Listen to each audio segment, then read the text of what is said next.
पूरे भारतवर्ष में दिवाली यानी दीपावली का त्यौहार बड़ी धूमधाम से मनाया जाता है।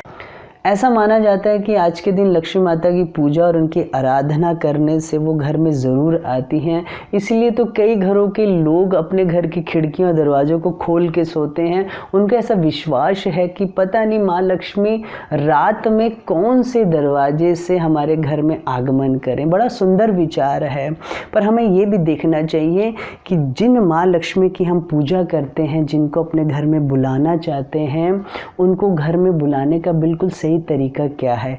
अगर आप अकेले माँ लक्ष्मी की पूजा कर रहे हैं तो ये बिल्कुल पूजा का उचित और समुचित तरीका नहीं है। माँ लक्ष्मी की पूजा के साथ आपको नारायण की उपासना भी करनी पड़ेगी। नारायण और लक्ष्मी को एक साथ रख के आपको उपासना करनी पड़ेगी। देखिए ना, रावण ने क्या किया था। सीता तो लक्ष्मी स्वरूपा हैं। रावण ने लक्ष्मी को अपनाने की कोशिश की और राम को छोड़ दिया, यानी नारायण को छोड़ दिया। जब लक्ष्मी नहीं आई अपनी इच्छा से तो अपहरण करना चाहा, ज़बरदस्ती फुसलाना चाहा, बहलाना चाहा, पर लक्ष्मी टिकी नहीं। और जब लक्ष्मी गई रावण के हाथ से, सीता जी गई तो पूरे कुल को ले गई। सब विध्वंस हो गया रावण का, क्योंकि रावण की गलती क्या है, वो माँ लक्ष्मी को तो अपनाना चाहता है, पर माँ लक्ष्मी जिनके साथ रहना पसंद करती हैं, जिनकी सेवा में निरंतर रहती हैं, उन नारायण को अपनाना नहीं चाहता। देखो ना, आप लक्ष्मी को देखें, लक्ष्मी निरंतर नारायण की चरण सेवा में रहते हैं। वो पतिव्रता शिरोमणि है भाई। वो पति को छोड़ के कहीं रहना पसंद ही नहीं करती। लक्ष्मी का एक नाम है चंचला। चंचला का मतलब जो बहुत जल्दी एक स्थान को छोड़ के दूसरे स्थान में चली जाए। पर जब वो लक्ष्मी नारायण के साथ हमारे घर में आएंगी, विराजित होंगी और हम उनकी उपासना करेंगे, तो वही चंचला लक्ष्मी अचला हो जाएगी। अचला यानी आपके घर आएंगी पर जाएंगी नहीं।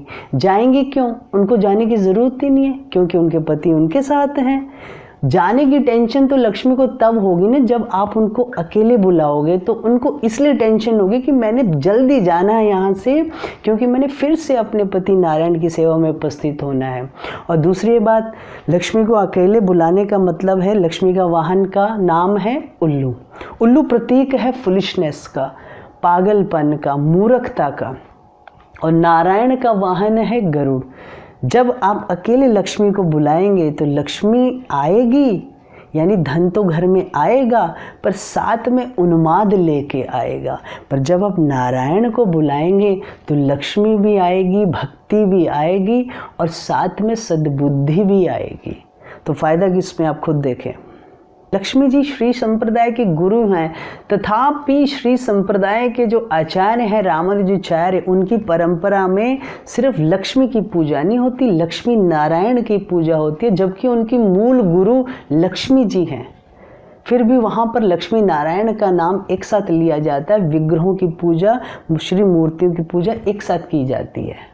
हमें कहीं से इनविटेशन आया हो और हम उनके घर जाएं और हम वहाँ पर जाकर उनकी धर्मपत्नी से तो खूब बातें करें, खूब रिस्पेक्ट दें, जी जी करके बातें करें और पति की उपेक्षा करें, पति से बात ही ना करें, इग्नोर करें। अगर वो पत्नी पतिव्रता है तो क्या उसको अच्छा लगेगा? उसको अच्छा नहीं लगेगा। इसी प्रकार से पतिव्रता शिरोमणि है श्री लक्ष्मी जी। और शास्त्रों की दृष्टि से देखा जाए तो लक्ष्मी और नारायण के जो मूल कारण हैं, उनके उद्गम स्थान हैं, वो हैं श्री राधा और श्री कृष्ण। श्री राधा कृष्ण के जो उपासना करते हैं, उन्हें तो न सद्बुद्धि की कमी होती है, न धन की कमी होती है और ना ही भक्ति की कमी होती है, क्योंकि स्वयं अनंत ऐश्वर्यों के मालिक हैं कृष्ण और अनंत शक्तियों की अधिष्ठात्री हैं श्रीमती राधिका रानी।